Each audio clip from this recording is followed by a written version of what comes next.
Hi dear class 9 students, welcome to Magnet Brains Hindi Medium. This is Palak Rakyani, your English educator. इस session में हम बात करने वाले हैं हमारी poem number 7 I am like grass के क्वेश्चन एंड आंसर्स की। इस पोम का डिटेल्ड एक्सप्लेनेशन प्रीवियस वीडियो में हमने ऑलरेडी डिस्कस कर दिया है, so don't worry if you guys have missed it. नीचे डिस्क्रिप्शन में जो है प्रीवियस वीडियो करके एक लिंक दी गई होगी, वहाँ से जाइए और अपनी पोम को अच्छे से पढ़िए। देन ये सेशन होगा आपके एग्जाम पॉइंट ऑफ व्यू से बहुत ही ज़्यादा इंपॉर्टेंट, क्योंकि एग्जाम में जो short answer question, long answer question and composition आएगा उसकी मैं पूरी तैयारी करवाऊंगी। आपके बुक में जितने भी क्वेश्चन हैं हम उन सभी को कवर करेंगे। So do keep a notebook with you and let's begin with this session. I am like grass का एक्सप्लेनेशन देखना ज़रूरी है, क्योंकि कभी कभार इसके टाइटल से बच्चे जो है कन्फ्यूज़ हो जाते हैं कि भाई कोई घास के ऊपर कहानी है या फिर कोई जो है प्रकृति नेचर के ऊपर कहानी है, उससे थोड़ी अलग थी। सो आई थिंक पोम तो अच्छे से पढ़ ली है। अब शुरुआत करते हैं इसके क्वेश्चन एंड आंसर्स की। Now in your books panorama part 1 उसमें आ जाइए पेज नंबर 118 पे। आपकी सुविधा के लिए भाई पेज नंबर लिख रखा है। अब जब वहां आओगे तो आप देखोगे कि पोम के पास में ही बॉक्स में आपको कुछ क्वेश्चंस दिए होंगे। ओके, एंड उन क्वेश्चंस में क्या लिखा है? Answer the following questions briefly. अब ब्रीफली का मतलब ये होता है कि तुमको पूरी थ्योरी नहीं लिखनी है, you just have to tell the exact answer. So इसमें मैं आपको ये बता सकती हूँ कि जो आपके एग्जाम में 1 या फिर बेटा 3 मार्क्स के क्वेश्चन आते हैं यूजुअली, वो इन क्वेश्चंस में से आ सकते हैं। अब now it is your presence of mind, आपको अपना दिमाग बिल्कुल खुला रखना है कि भाई उस टाइम 1 मार्क का क्वेश्चन है तो कितना आंसर लिखोगे, 3 मार्क्स का है तो कितना। ऐसा नहीं है 1 या 3 मार्क्स में तुम 10-10, 15-15 लाइनें लिख के आ रहे हो। Okay, keep it precise. So here are the answers. Question number 1, why does the poet say that he is like grass? Poet ने ऐसा क्यों कहा कि वो घास की तरह है? So, बहुत ही बेसिक सी बात है। The poet says that he is like grass because he has the ability to bounce back। अब यहाँ पे हम he भी कह सकते हैं या फिर he से वो कहना चाह रहे हैं वो और जितने भी बाकी सारे पंजाबीज हैं उनसे इनका रेफरेंस है, ठीक है। Because he has the ability to bounce back as does the grass after chopping and mowing। तो उन्होंने कहा क्योंकि उनके पास एबिलिटी है बाउंस बैक करने की, यानी उनके जो है रायट्स जो चल रहे थे, लड़ाइयाँ जो चल रही थी, उनसे उनका शहर, उनके लोग कितने भी परेशान हो जाए, कितने भी नीचे गिरा दो, but they will bounce back. Bounce back यानी फिर से खड़े हो जाएंगे एंड फिर से लड़ने को वो तैयार हैं। ओके, चॉपिंग एंड मोइंग ये क्लियरली वर्ड्स यूज किए गए थे आपकी पोम में। चॉपिंग का मतलब होता है काटना, मोइंग का मतलब होता है काट के नीचे गिरा देना। ओके, जैसे घास को काटते हैं अपन, ठीक है, क्लियर है, बहुत बड़े आंसर नहीं है। चलिए क्वेश्चन 2 पे आते हैं। Why does the poet say that he will sprout again even after being mowed down? तो poet ऐसा क्यों कहता है कि वो sprout again? Sprout का मतलब होता है जैसे एक प्लांट का नया बड खिल के आता है ना, तो वो sprout again करेगा even after being mowed down.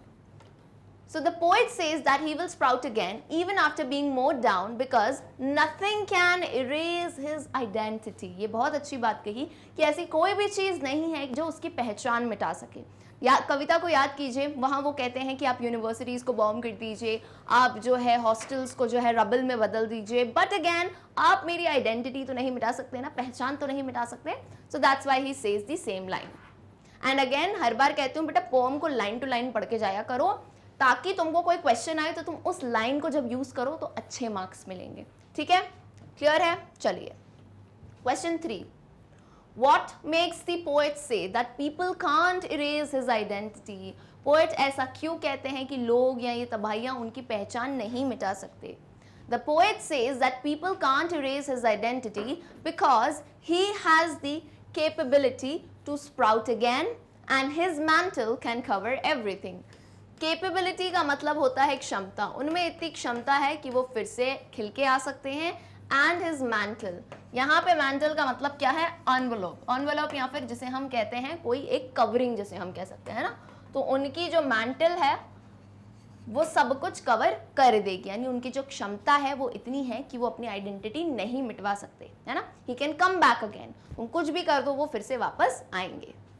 Alright, चलिए आते हैं नेक्स्ट क्वेश्चन पे। ये तो है क्वेश्चन नंबर 4। चलिए, What will his mantle cover? Poet का मैंटल क्या कवर करेगा? सो ये बहुत ही बेसिक क्वेश्चन है, इसका कोई बहुत ट्रिकी आंसर नहीं है। उन्होंने कहा था पोम में माई मैंटल विल कवर एवरीथिंग, तो बस यही उसका आंसर है। बच्चे इतना दिमाग लगाने लगते हैं, सिंपल सा क्वेश्चन है, his mantle will cover everything, तो कविता की लाइन में से ही लिया गया है। Okay, his mantle will cover everything. चलिए आ जाओ नेक्स्ट पे। उसी पे ही बॉक्स में आगे क्वेश्चंस दिए होंगे क्वेश्चन नंबर 1 करके। What do Banga and Sangrur refer to? Poem में उन्होंने कहा था you may bomb Banga destroy Sangrur. तो बांगा और संगरूर बेसिकली क्या है? Banga and Sangrur refer to the fact that no destruction of human life, यानी बांग्रा और संगरूर को तबाह करने से वो क्या कहना चाह रहे थे? वो ये कहना चाह रहे थे they refer to the fact that no destruction of human life can have a permanent effect, life will definitely bounce back sometime. तो यानी कोई भी डिस्ट्रक्शन, कोई भी तबाही परमानेंट नहीं होती, हमेशा के लिए नहीं होती है, टेम्परेरी होती है और जीवन फिर से वापस आ जाता है। यानी ये पोम बेसिकली लाइफ प्रॉब्लम से भी बहुत बढ़िया है कि लाइफ में कोई भी प्रॉब्लम हो वो परमानेंट नहीं रहती है, एक ना एक टाइम बाद वो चली जाती है। चलिए question 2, and reduce the whole district of Ludhiana to ashes. What does this line suggest? So ये exact line आपकी कविता से ली गई है, reduce the whole district of Ludhiana into ashes. So the given line suggests that it is easy to destroy human habitation but no destruction can be forever. तो इसका भी वही मतलब है, human habitation यानी जहाँ पे इंसान रहता है उस जगह को तुम बर्बाद कर सकते हो, वो तो आसान है, उसमें क्या है एक बॉम्ब फोड़ दो सब तबाह, लेकिन ऐसा कोई भी डिस्ट्रक्शन नहीं है जो forever हो। It is only a matter of time that these habitations start teeming with life again. तो matter of time means कि कुछ ही समय की बात है जिसके बाद जो है ये habitation they will start teeming. Teeming यानी उगने लगेंगे, growing with life again. जीवन में जो है ये वापस आ जाएंगे। ओके चलिए आगे आते हैं। Question number 3. What time will it take for the poet to come back to his normal state? Poet को कितना टाइम लगेगा, कितना वक्त लगेगा according to the poem? Normal state basically कि जो लाइफ में उनकी डिस्ट्रक्शन हो गया था उस सबको नॉर्मल होने में। सो पोएट ने क्लियरली कहा था it can not take more than 10 years. उन्होंने 2 to 10 ईयर्स कहा था, तो आप इस टाइप से भी आंसर लिख सकते हो कि it can not take more than 10 years for the poet to come back to his normal state. दो तरह से आंसर लिख सकते हो। देखो लिटरेचर में यही बात है, ये साइंस नहीं है या मैथ्स नहीं है ना, मैंने बोला 4 + 4 तो 8 है भाई। लिटरेचर में क्या है, तुम अपनी क्रिएटिविटी से लिख सकते हो। अब पलक मैम ने लिखा है it can not take more than, किसी का क्रिएटिविटी का मन करे तो कह सकते हो it will take around, it will take around भी कह सकते हो, है ना। तो मैं कभी नहीं चाहती तुम लिटरेचर में ना कॉपी पेस्ट करके जो है बिल्कुल ऐसे ही आंसर लिखाओ। आपको फैक्ट याद रखना है, 10 साल को 15 नहीं कर देना, 10 को 10 ही रखोगे क्योंकि वो कविता में यूज किया गया है, पोम में यूज है। लेकिन ये जो बिगिनिंग लाइन है ये आप खुद से भी यूज कर सकते हो, can not take more than या फिर it will take around 10 years, okay, for the poet to come back to his normal state. Clear है? चलिए question 4, Why will the tourist visit the green jungle of बरमाला? उसके green जंगल को क्यों visit करेंगे बमाला के? So the tourists will visit the green jungle of बमाला। क्यों visit करेंगे? For its greenery। भाई तुम कहाँ जाते हो जंगल वंगल घूमने, क्यों जाते हो? क्योंकि वहाँ पे क्या होती है? ग्रीनरी होती है ना, बहुत ही हरियाली होती है, बहुत ही सुकून मिलता है वहाँ जाके। So the tourists will visit the green jungle of Bamala for its greenery which is suggestive to life। Okay clear है? चलिए अब हम शुरू करते हैं हमारे लॉन्ग आंसर क्वेश्चन से। तो यानी जहां आपकी पोएम खत्म होती है उसी के बाद आते हैं ये क्वेश्चंस। ना long answer questions are quite suggestive, जो कि यूजुअली आपसे बेटा एग्जाम में 5 मार्क्स क्वेश्चन में पूछे जा सकते हैं। अच्छा अब पलक मैम ने लिख दिया 5 मार्क और अगर 3 मार्क में आ गया इसका मतलब ये नहीं है कि तुम उतना ही लंबा आंसर लिख के आओगे। तभी मैंने कहा बेटा क्वेश्चन में प्रेजेंस ऑफ माइंड रखा करो। हम यूजुअली ये मानते हैं कि ये क्वेश्चन 5 मार्क्स में पूछा जाएगा, लेकिन मान लो 3 मार्क्स में पूछ लिया तो तुम्हें दिमाग लगाना है कि तुम्हें 5 मार्क्स जितना लंबा नहीं लिखना है तब, है ना। You should use your words wisely. कितने मार्क्स का क्वेश्चन है उस हिसाब से आंसर कोट करना चाहिए। चलिए शुरुआत करते हैं क्वेश्चन नंबर 1 से। Why has the poet compared himself to grass? What are the features of grass? तो अब यहाँ पे एक चीज हमें याद रखनी है कि एक प्रश्न में अगर 2 प्रश्न पूछे जाए, देखो क्वेश्चन नंबर 1 है लेकिन 2 क्वेश्चन मार्क है। सो तुम्हें याद रखना है तुम्हें दोनों पार्ट्स के आंसर देने हैं because each part contain marks. ऐसा नहीं जल्दबाजी में खुशी खुशी में कि आंसर आता है तो अपन एक ही पार्ट लिखा है, दोनों पार्ट लिखना जरूरी है, ठीक है। तो चलिए शुरुआत करते हैं आंसर की। The poet has compared himself to grass because of the similarity. Similarity between किसके बीच में similarity है? Human life and grass. As grass is soft, smooth and can be cut easily. But the most important thing is that it has the capability to sprout after being chopped. तो क्या features बताए हमने, देखो grass बहुत ही soft होती है, smooth होती है और आसानी से आप कट कर सकते हो, है ना। लेकिन कट करने के बाद उसमें क्या क्षमता रहती है, क्या कैपेबिलिटी रहती है कि वो फिर से उगाती है। तो similar is the case with human life, same case human के जीवन के साथ भी तो है। No destruction of human life और हैबिटेशन, यानी जो तबाहियां है चाहे ह्यूमन लाइफ की हो या जिस जगह पे वो रहता हो, it can be forever, it can not be forever, है ना। And everything can be brought back to life, हर चीज को आप वापस ला सकते हो सकता है टाइम ज्यादा लग जाए। देखो पहले आप मानो हिरोशिमा नागासाकी या ऐसी जगहों में भी वॉर्स तो हुए थे, है ना। वर्ल्ड वॉर आप 1 की बात कर लो, 2 की बात कर लो, तबाहियां हुई थी, पर देखो आज सब डेवलप होता जाता है। आज भी कोई वॉर चल रहा है पर धीरे धीरे धीरे धीरे सब चीजें वापस नॉर्मल होती जाती है। So no destruction can be forever.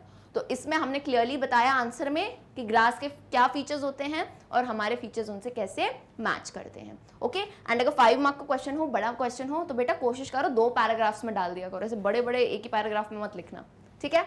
चलो आ जाओ क्वेश्चन नंबर 2 पे। Grass is soft, smooth and not rough.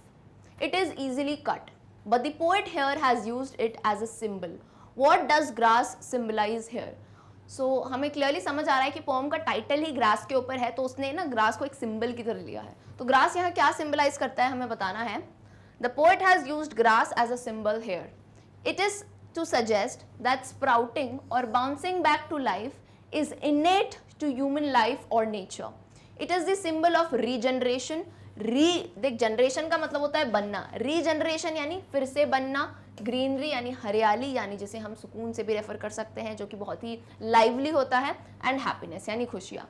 तो यहाँ ग्रास को एज अ सिंबल लिया गया है कि ह्यूमन लाइफ के जो फीचर्स हैं वो ग्रास से सेम है, कि कुछ भी हो जाए, कितना भी प्रॉब्लम आ जाए, we have the capability to regenerate greenery and happiness. Okay, I hope it is clear. चलिए आते हैं क्वेश्चन नंबर 3 पे। The poem suggests the resolute nature of the poet.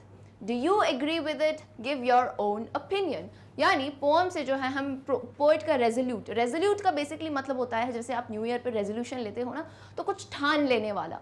तो ठान लेने में क्या आती है, पॉजिटिविटी आती है, ऑप्टिमिज्म आता है। तो सेम नेचर पूरी कविता में हमने किसको देखने को मिला है, पोएट का। तो आपको अपने ओपिनियन में आंसर बताना है। No mowing or chopping of the grass can destroy it forever. The fact that poet compares himself to the grass clearly suggests that he too has the resoluteness of the grass to survive. He is confident that he cannot be destroyed forever. The poet seems to be an optimist. इस word का जरूर आप इस्तेमाल करें कि poet एक optimist है।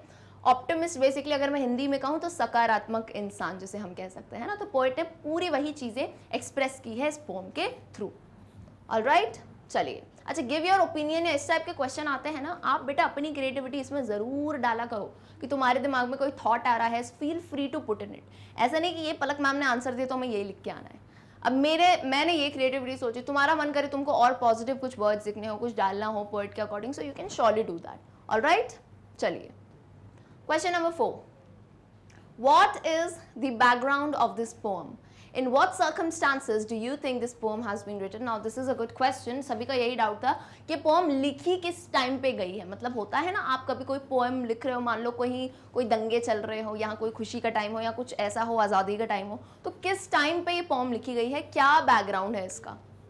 So the background of this poem, according to my view, is terrorism. अब अपन according to my view लिखेंगे क्योंकि पोएट ने क्लियरली मेंशन नहीं किया था, आपकी पूरी पोएम में कहीं नहीं दिया गया था ये, लेकिन थोड़ा हमने जब रिसर्च किया तो हमें पता चला कि ये पंजाब में जब अराउंड 80s में जब है ना वॉर टाइप की कंडीशन चल रही थी, वहाँ पे लड़ाइयाँ हो रही थी, तब की बात है। तो टेररिज्म के ऊपर ये बैकग्राउंड है इसका।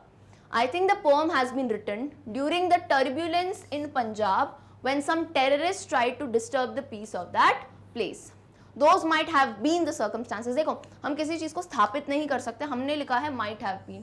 हो सकता है कि ये वही circumstances हो जब ये poem लिखी गई थी। ठीक है, जब कोई चीज़ आपको क्लियरली आपके लेसन में शॉर्टली नहीं दी जाती है तो आप might have been लगा के उस आंसर को कोट कर सकते हैं। ठीक है, क्लियर है, सर्कमस्टांस समझ आए सभी को। चलिए question 5। Summarize the poem in about 100 words. Now this is a good question. आपने जो कविता पढ़ी है उसकी समरी यानी उसका भावार्थ जो है संक्षिप्त में आपको यहाँ पे बताना है in about 100 words. So the poet says that life is like grass. In this poem, the poet speaks about human life taking example of grass. अब तुम्हें पता है बेटा ह्यूमन लाइफ और ग्रास वैसे तो बहुत ही अलग है ना, ग्रास में ह्यूमन लाइफ के फीचर्स नहीं है, लेकिन जब हमने इन दोनों को कंपेयर किया है तो ये एक और फिगर ऑफ स्पीच है जिसे हम कहते हैं पर्सोनिफिकेशन। अब basically personification is that figure of speech जिसमें हम किसी भी चीज को जो अदर देन ह्यूमन, ऐसी चीज जो इंसानी नहीं है लेकिन उसे इंसानी क्वालिटी से कंपेयर किया है, तो उस फिगर ऑफ, उस अलंकार को हम क्या कहते हैं, पर्सोनिफिकेशन। सो बेसिकली ग्रास बता रहा है ह्यूमन क्वालिटीज के बारे में, पर्सोनिफिकेशन हो गया इसका। सो यानी कि वन कैन मॉ दी ग्रास, यानी आप घास को काट सकते हो, है ना, but it shall sprout again, या फिर से जो है वो एक नए बड में उग के आ सकता है। Grow and will come back in its original shape, same is with human life. तो यानी जैसे आप किसी ग्रास को कट करते हो या किसी भी प्लांट को कट करते हो, लेकिन कुछ टाइम बाद जो है it grows back into a new bud, sprout कर लेता है वो फिर से, तो सेम है ह्यूमन लाइफ के साथ भी। यार ह्यूमन लाइफ में भी ये बहुत ही पॉजिटिव पोम है कि भाई कोई भी परेशानी आती है, कोई भी डिस्ट्रक्शन आता है ह्यूमन हैबिटेशन का, तो वो कोई भी चीज जो है परमानेंट नहीं है, you will get back to life again. The poet suggests that no destruction is forever, everything will get back to life within a span of time. Span of time यानी कुछ ही वक्त में, ठीक है, कुछ ही समय में, चाहे 2 साल हो 10 साल हो, लेकिन everything will get back into place. Alright, तो इस टाइप से आप समरी दे सकते हो। अब अगेन समरी में आपको लगता है कि आपका अगर थोड़ा और ज़्यादा मार्क्स का क्वेश्चन है तो आप उसमें कुछ कुछ कविता से चीज़ें ऐड ऑन कर सकते हो, जैसे उन्होंने बताया था कि लुधियाना को, संगरूर को आप डिस्ट्रॉय कर दो पर फिर भी जो है वो फिर से खिलाएगा, माई मैंटल विल कवर एवरीथिंग। सो उससे रिलेटेड इफ अगर थोड़े ज़्यादा मार्क का क्वेश्चन होता है तो आप ज़रूर लिख सकते हैं। क्लियर है? चलिए अब शुरू करते हैं हम कॉम्पोजिशन। कॉम्पोजिशन बेसिकली क्या होता है, these are exactly writing skills. Writing skills for instance we talk about हमारा नोटिस राइटिंग हो गया, लेटर राइटिंग हो गया। सो यहाँ कॉम्पोजिशन, बुक के कॉम्पोजिशन बहुत इंपॉर्टेंट है। तो जितने भी बिहार बोर्ड के स्टूडेंट है क्लास 9th के, अच्छे से सुन लीजिए, आपके एग्जाम में बेटा कॉम्पोजिशन इन क्वेश्चन में भी पूछा जा सकता है। तो यार जब आइडिया लग सकता है तो क्यों ना हम इसे अच्छे से पढ़ें, ठीक है। सो कॉम्पोजिशन बेसिकली क्या होते हैं, हमारे राइटिंग स्किल्स होते हैं। कॉम्पोजिशन यानी to compose something, okay, clear है बिल्कुल। चलिए बहुत बढ़िया। राइट अ लेटर, अब यहाँ पे पहला क्वेश्चन है, write a letter of condolence to your friend living in Punjab who has lost his parents in an attack by the terrorist. Encourage him in your letter and ask him to face the situation boldly। अब ये बहुत ही जो है आपका दुखद letter है, थोड़ा आपको खत लिखना है अपने एक दोस्त को जिन्होंने पंजाब में कोई टेरर अटैक हुआ हो, उसमें अपने जो है उसने पेरेंट्स खो दिए। तो आप अगर देखो अपने किसी दोस्त को ऐसे बात करोगे तो कैसे उसको थोड़ा इंकरेज करोगे, थोड़ा मोटिवेशन दोगे, तो इस टाइप का लेटर है। अब एक चीज़ हमें याद रखनी है बेटा, दोस्त को लेटर लिखना है तो ये कैसा होगा, informal letter. And informal letter का अपना खुद का एक फॉर्मेट होता है, तो आप चाहें तो आप वीडियो से स्क्रीनशॉट भी बिल्कुल ले सकते हैं, ठीक है। चलिए शुरुआत हमने की है एड्रेस से, सेंडर्स एड्रेस आएगा सबसे पहले, ठीक है। अब एड्रेस में अपने को एक चीज़ क्या याद होनी चाहिए कि आप 2 या 3 लाइंस में उसको एंड अप कर सकते हैं। एड्रेस ज़रूरी नहीं है कि आपका खुद का हो, कोई भी एड्रेस आप मेड अप करके लिख सकते हो। हमने यहाँ लिखा है 72 ग्लोबस ग्रीन सोसाइटी पटना। अब एड्रेस लिखने के बाद एक लाइन आप छोड़ेंगे एंड ये बात आपको कोई बताएगा भी नहीं। बच्चे कंफ्यूज हो जाते हैं, लेटर फॉर्मेट तो सीख जाते हैं लेकिन पता नहीं है लाइन कहाँ छोड़नी है कहाँ नहीं छोड़नी है। तो यहाँ पे जब आप एड्रेस लिखोगे उसके बाद बेटा ये जो मैं लाइन बना रही हूँ इसका मतलब है एक लाइन अपन छोड़ेंगे। तो जैसे तुम्हारा ये पेपर है, ठीक है, पेपर में ही लिखते हो ना भाई, तो पेपर है, यहाँ पेपर में तुमने एड्रेस लिखा, यहाँ पे एड्रेस लिखा, उसके बाद क्या करोगे, ये एक लाइन आप छोड़ देंगे, then you will write the date. Okay, so this is what I mean when I am saying कि लाइन छोड़ना है, ठीक है। क्लियर है, मेरी बातें समझ आती है तो मुझे कमेंट सेक्शन में जरूर बताया करो, ठीक है। चलो भाई, उसके बाद अपन लिखेंगे डेट। डेट का फॉर्मेट ऐसे मत लिखना, डेट का फॉर्मेट ऐसे मत लिखना, राइटिंग स्किल में ऐसे डेट लिखना भूल जाओ, आपको फुल ओपन करके डेट लिखनी है। जैसे 12 अप्रैल है तो मैंने 12 लिखा, अप्रैल पूरा लिखा 2023। ओके, क्लियर है। चलिए उसके बाद अपन एक और लाइन छोड़ेंगे एंड देन शुरू करेंगे। तो आप जो है डियर करके आप अपने फ्रेंड को जो है रेफर कर सकते हो। हमने लिखा है dear Ansh, this is to convey my deep feeling of sorrow and anguish to learn the sad news of your parents in a terrorist attack in your village. तो दिस इज टू कन्वे यानी आप जो है अपनी feelings उन्हें convey करना चाहते हो, उनके डीप रिगार्ड्स कन्वे करना चाहते हो, ठीक है। आगे आओ, देखो letter, there can be no shocking news than this for me, यानी इससे ज्यादा शॉकिंग न्यूज मेरे लिए और कुछ भी नहीं हो सकती है। I am highly disturbed by the cruel act of some anti-social elements who are trying to break the integrity of our country। मैं बहुत ही ज़्यादा disturbed हूँ, कुछ ऐसे एंटी सोशल एलिमेंट्स हैं, ऐसे लोग हैं जो फालतू में वॉर वगैरह करना चाहते हैं और हमारे कंट्री के पीस को, इंटेग्रिटी को, एकता को तोड़ते हैं। This is for you to stay strong. अब लास्ट में जो हम लिखते हैं ये कंक्लूजन होता है। बेटा कंक्लूजन यानी किसी चीज़ का अंत करना ज़रूरी होता है ना। जैसे आप फ़ोन कॉल पे बात करते हो तो ऐसे करके रख तो नहीं दोगे, बोले हाँ चलो कल बात करते हैं या फिर मिलते हैं, बाय। तो same is with the letter. Letter में तुमने बात लिखी, उसके बाद कंक्लूजन भी ज़रूर लिखोगे। So this is for you to stay strong and pray to God to rest their soul in peace. We too pray for the same, and हम भी सेम चीज़ के लिए प्रे करते हैं ताकि उनकी आत्मा जो है उसको शांति मिले। Convey my deep condolence to other family members too and take care. बाकी परिवार के सदस्यों को भी जो है मेरा कॉन्डोलेंस देना and take care. Yours sincerely, अच्छा फिर ये टेक केयर के बाद एक लाइन छोड़ना, फिर लिखोगे योर्स सिंसियरली, अपना नाम लिख सकते हैं, विकास। ठीक है, आई होप इट इज क्लियर। चलिए, फॉर्मेट सभी को समझ आया, कैसे शुरू किया है, कहाँ। अच्छा, इनफॉर्मल लेटर में सब्जेक्ट लिखने की जरूरत नहीं है। जैसे हम यूजुअली यहाँ पे सब्जेक्ट लिखते हैं ना फॉर्मल में, वो आपको इनफॉर्मल में करने की जरूरत नहीं है। ओके, चलिए नेक्स्ट आते हैं। Second composition is basically paragraph writing. Paragraph writing बहुत ज़्यादा एग्जाम में पूछा जाता है। अब सवाल ये उठता है, मैम दुनिया में इतने सारे टॉपिक हैं, पैराग्राफ तो ये किसी पे भी दे सकते हैं। सो यहाँ इस वीडियो में आपको क्या सीखने को मिलेगा, यानी ये वीडियो अपने क्लास 9 के सभी दोस्तों को बता देना भाई कि बहुत इंपॉर्टेंट है। यहाँ पर अलग मैम टेक्निक्स बताएंगी आपको कि यार देखो पैरा तो कोई भी आ सकता है, लेकिन इंपॉर्टेंट क्या है, आप लिखना सीख जाओगे ना तरीके से कि कैसे शुरू करना है, कैसे एंड करना है। सो आपको दुनिया का कोई भी टॉपिक दे दे, you will be able to write on it and score good marks. अब जैसे यहाँ आपको दिया है, write a paragraph in about 100 words on the following topics. आपको कुछ टॉपिक दिए हैं, बोला इन अबाउट 100 वर्ड्स आपको पैराग्राफ लिखना है। पहला टॉपिक है नेशनल इंटीग्रेशन। नेशनल यानी जो एक देश है उसका इंटीग्रेशन, उसकी एकता कैसे मेंटेन हो सकती है। सो आप जैसे शुरुआत करोगे, आप इसमें दो चीजें लिख सकते हो। एक तो आप बेसिक लिख सकते हो जो आपको समझ आता है, एक अगर किसी का जीके बहुत अच्छा है कुछ फैक्ट्स भी लिख सकते हो, या फिर एक आप जो है अबाउट योर ओन एक्सपीरियंस, खुद का एक्सपीरियंस हो कंट्री में, इंटेग्रिटी के ऊपर, आसपास के लोगों के साथ। ये कुछ पॉइंट्स है जो आपके पैराग्राफ को बेहतरीन बनाते हैं। यहाँ किसी को शौक हो भैया कुछ अच्छी लाइंस वगैरह याद हो, फेमस लाइंस किसी के द्वारा कही गई, वो लिख सकते हो जो कि आपके पैराग्राफ को बहुत ही इंटरेस्टिंग बनाएगा। सो बेसिक्स लिख सकते हो, फैक्ट्स अगर पता हो, खुद का पर्सनल एक्सपीरियंस या फेमस लाइंस लिख के आप पैराग्राफ में अच्छा स्कोर कर सकते हैं। तो देखो यहाँ जैसे हमने शुरुआत की है, नेशनल इंटीग्रेशन क्या होता है, तो पहले हमने शुरू में थोड़ा सा इसे जो है डिफाइन किया है। National integration is the awareness of a common identity among the citizens of a country.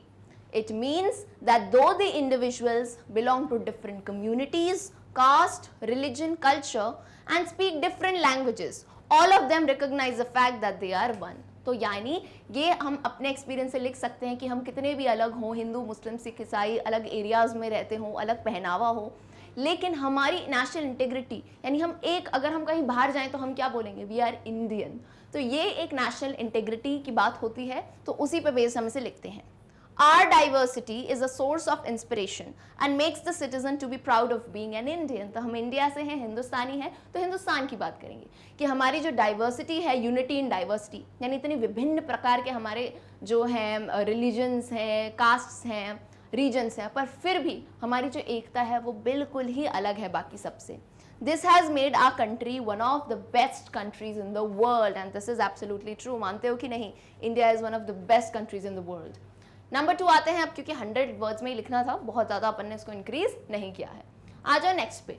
Love for the country is the need of the hour. Yes, ये आपके टॉपिक का नाम है कि देश प्रेम जो है, देशभक्ति जो है, it is the need of the hour. अब बेटा नीड ऑफ द आवर का मतलब होता है ज़रूरत, यानी अभी के समय की ज़रूरत। अभी ये जो टाइम चल रहा है इसमें देश प्रेम होने की बहुत ज़्यादा ज़रूरत है। It is rightly said that mother and motherland are better and above even that of heaven। तो मैंने शुरुआत कैसे करी, rightly said यानी कुछ फेमस लाइनों से कि ये सही कहा जाता है कि माँ और मातृभूमि, मदर यानी माँ हो गई, मदरलैंड यानी मातृभूमि, ये सभी से ऊपर होते हैं। और जैसे जिसे हम कहते हैं ना हेवन होता है, स्वर्ग होते हैं। As you love your mother you should love your motherland. जैसे हम सब अपनी माँ से बहुत प्यार करते हैं, बिल्कुल ही करते हैं यार, उसी तरह हमें अपनी मातृभूमि से भी बहुत ज़्यादा प्यार करना चाहिए। So much souls of our motherland have sacrificed their lives to make India independent. और इतनी सारी जो है लोग हैं जिन्होंने इंडिया को आज़ाद करने में अपनी जान गंवाई है कि नहीं, हमारी मातृभूमि के लिए उन्होंने अपनी जान गंवाई है। We are living today in an independent country and we should be proud of being citizens of this country which was once called as a bird of gold, that is सोने की चिड़िया। बिल्कुल सही बात है, आज जो हम रह रहे हैं वो आज़ाद भारत में रह रहे हैं और इस भारत के सिटीजन होने के नाते हमें इतना प्राउड होना चाहिए क्योंकि इंडिया को क्या कहा जाता था, बर्ड ऑफ गोल्ड यानी सोने की चिड़िया। आई होप आप सब जानते होंगे। So this is the time that we must maintain unity. तो ये टाइम है यार, देखो उस टाइम आज़ादी के लिए उन्होंने इतने संघर्ष किए। So this is the time कि हमें अपनी यूनिटी यानी एकता बनाए रखनी है and keep up the integrity of our loving country. Integrity यानी जो ये एकता है, हमारी समानता है कि नहीं, जो शान है कंट्री की वो रखनी चाहिए। We must remember that united as we stand and divided we fall। यानी इसका मतलब है जब बोलता है ना बंद मुट्ठी हो, मुट्ठी अगर बंद हो तो बहुत ताकत होती है उसमें। सो यूनाइटेड वी स्टैंड, अगर हम एक साथ होंगे तो हम एक साथ खड़े रह सकेंगे हर प्रॉब्लम के। डिवाइडेड यानी अगर हम अलग हो गए, भेदभाव करने लगे तो सभी के सब नीचे गिरेंगे। आई होप ये लाइनें सबको अच्छी लगी हों एंड इस हिसाब से आप कुछ फेमस लाइन्स यूज़ करके अपने पैराग्राफ में बिल्कुल लिख सकते हैं। ठीक है, क्लियर हुई बात? तो स्टूडेंट्स इसी के साथ हम ख़त्म करते हैं हमारी poem I am like grass के क्वेश्चन आंसर्स एंड उसी के कॉम्पोजिशन की। अगर आपको वीडियो पसंद आया हो तो आप सभी क्लास 9 बिहार बोर्ड के स्टूडेंट्स के साथ ज़रूर शेयर करें भाई, क्योंकि ये वीडियोस आपको बहुत ज़्यादा हेल्प देंगे, ना कि आपके एग्जामिनेशन में लेकिन आपके इंग्लिश स्पीकिंग डेवलपमेंट में भी। सो वीडियो पसंद आया हो तो लाइक ज़रूर शेयर करें। एंड वन मोर थिंग, नीचे बेटा जो प्लेलिस्ट है वहाँ पर आपको दिखेगी क्लास 9th की प्लेलिस्ट, यानी क्लास 9th इंग्लिश के जितने वीडियो लेक्चर्स हैं सभी के सभी फ्री ऑफ कॉस्ट हैं एंड विथ क्वालिटी एजुकेशन। यानी आपको जो लगता है ना कि मैम इंग्लिश के एग्जाम में हमें क्या दिक्कतें आएंगी, क्या प्रॉब्लम आएगी, वो सब मैंने हर वीडियो में बता दिया है। तो आपको वीडियोस अच्छे से देखने हैं। मैग्नेट ब्रेन्स हिंदी मीडियम तो आपको देता ही है फ्री एजुकेशन। आप हमारी वेबसाइट पे, हमारे जो है यूट्यूब चैनल पे जाके सभी वीडियो लेक्चर्स देख सकते हैं। आपको नोट्स भी मिलते हैं हमारे चैनल पे। एंड वन मोर थिंग, आप अगर सब इंस्टाग्राम पे है तो हमें हमारे सोशल मीडिया अकाउंट पे ज़रूर फॉलो करें for more updates. See you all in the next session, जिसमें हम इसी पर्टिकुलर पोएम का जो है ग्रामर सेक्शन को डिस्कस करेंगे। Till then, good bye.